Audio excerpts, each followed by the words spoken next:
racism and the this person, the shooting of that person, and all the civil rights stuff that was going on. I was like screaming to the top of my lungs, "That's the shine!"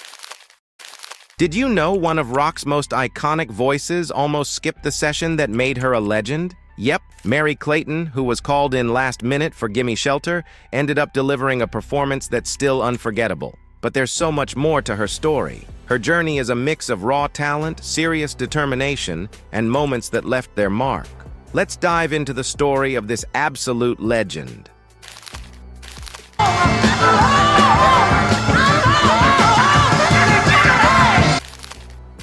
Mary Clayton was born right in the heart of New Orleans, a city bursting with music and soul.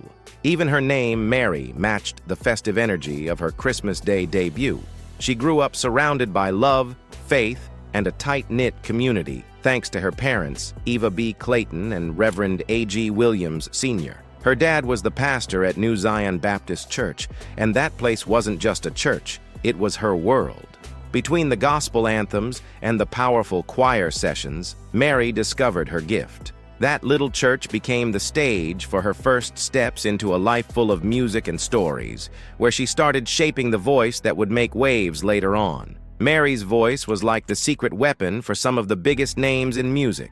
She wasn't just singing in the background, she was bringing serious heat to tracks for legends like Pearl Bailey, Phil Ochs, Burt Bacharach, Tom Jones, Joe Cocker, and Linda Ronstadt. Whether it was soulful, smooth, or otherworldly, Mary had it covered, even jumping into Carole King's classics and Tori Amos's dreamy hits. Everybody was telling us we had to bring everything down. So when the rock and roll world came and said... She also left her mark on Neil Young's debut album. There's some chatter that she worked with Elvis too, but no one's found her name in the official records. Just adds to the mystery, right? Either way, Mary's backing vocals didn't just elevate the tracks. They set her up as one of the most unforgettable voices in the game.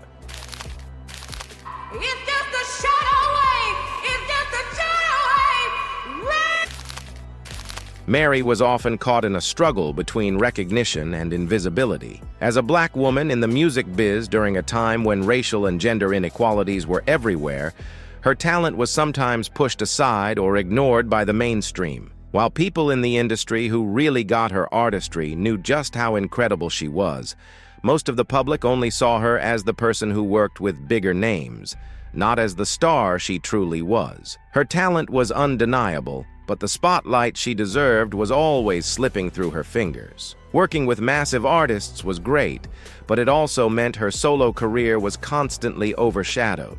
Despite slaying as a backup singer, her contributions often went unnoticed, and it was tough to break free from being just the voice behind the stars. She sometimes felt like her own artistic identity was lost in the shadow of everyone else's success. Speaking about working with legends, here's a story for you. So Mary was just chilling in bed one day when her husband told her she had to get up and do something.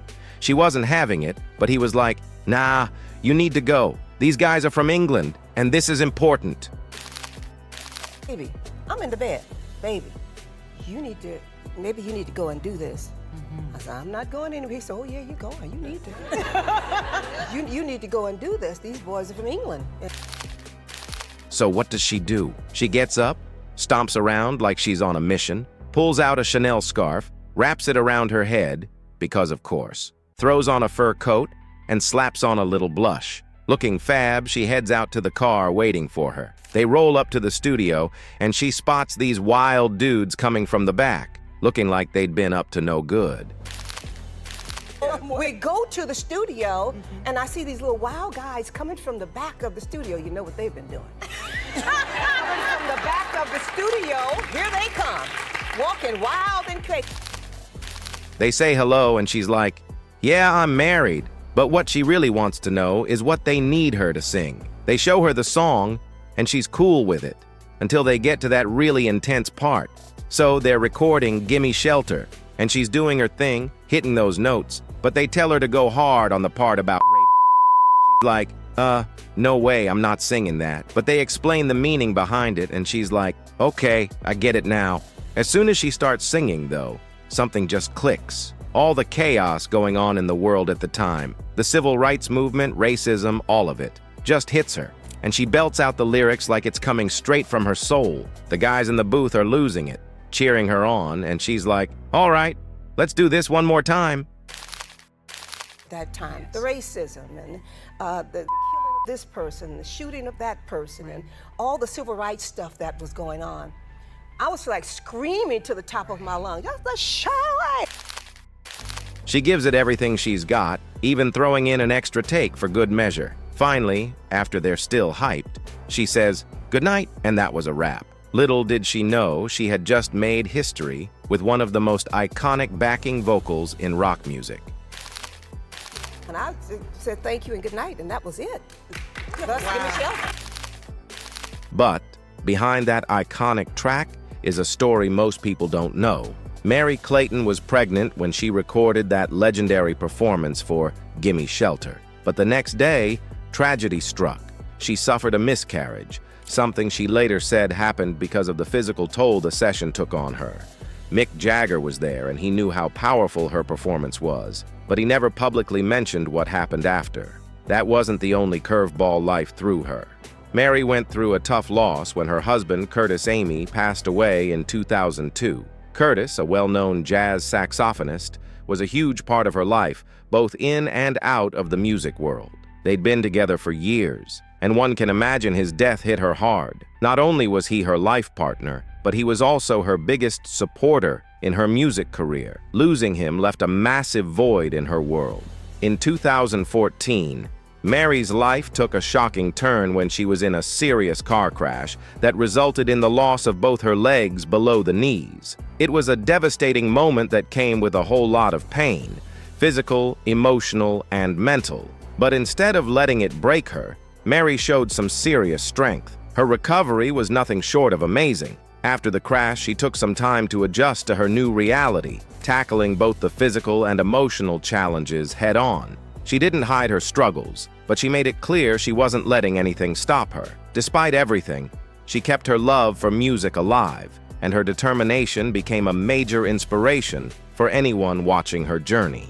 Throughout her recovery, she had a solid crew of family, friends, and fans cheering her on. Her story hit home for so many people who'd gone through life-changing moments, and the way she kept pushing forward with her music became a key part of her legacy. She's remembered not just for her epic voice, but for that incredible strength and spirit that kept shining even after everything she went through.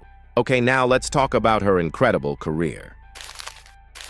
Singer Mary Clayton is a vocal powerhouse. Her work was honored in an Oscar-winning film several years ago, but these days she's singing about her faith and resilience. Mary's music career kicked off super early. At just 14, she was already in the studio, singing with Bobby Darin on his album. She dropped her first big hit in 1963 with the Shoop Shoop song, It's in His Kiss, before Betty Everett made it big with her version. Before hitting it big, Mary also worked with legends like Ray Charles, who was literally the only artist her dad would let her see live. But it's her iconic moment on Gimme Shelter with Mick Jagger that really put her on the map. The whole thing was kinda last minute. Mick and the guys were like, "Hey, let's get a woman for the chorus," and just randomly called Mary up in the middle of the night. She showed up in curlers, knocked out the part in a couple of takes, and according to Mick, it was nothing short of amazing. Oh, and fun fact, Mary wasn't even their first choice for the gig. The Stones originally asked Bonnie Bramlett, but her husband wasn't having it, so they went with Mary. The rest, as they say, is history. In 1970, she dropped her own version of Gimme Shelter, which became the title track of her debut solo album. It didn't blow up, but it still managed to crack the pop charts, peaking at number 73. That was just the start, though. Over the years, she'd dropped 4 more singles that made it onto the Billboard Hot 100.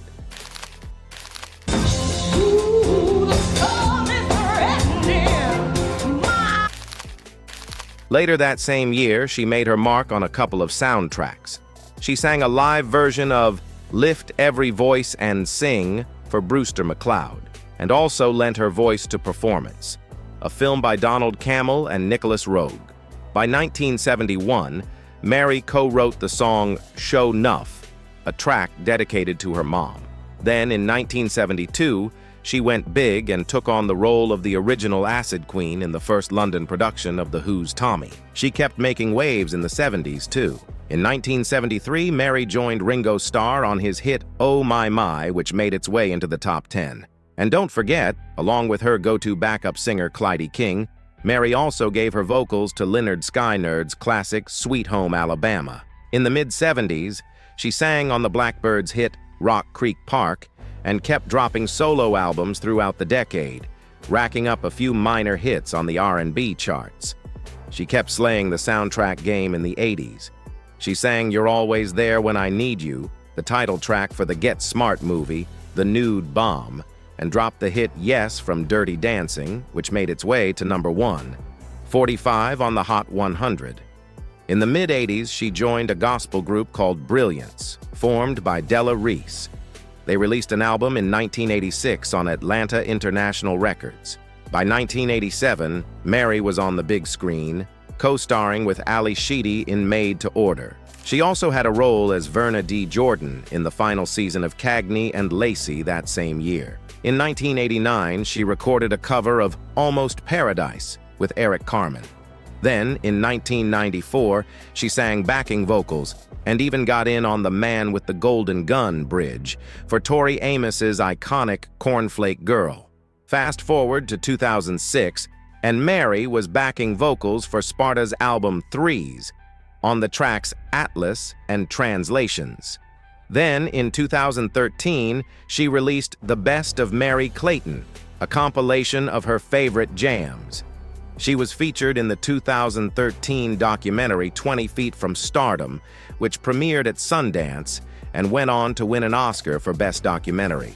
It also snagged the 2015 Grammy Award for Best Music Film. In 2014, Mary made her mark on G Love and Special Sauce's album Sugar, and in 2015, she teamed up with Coldplay for 2 tracks on their album A Head Full of Dreams.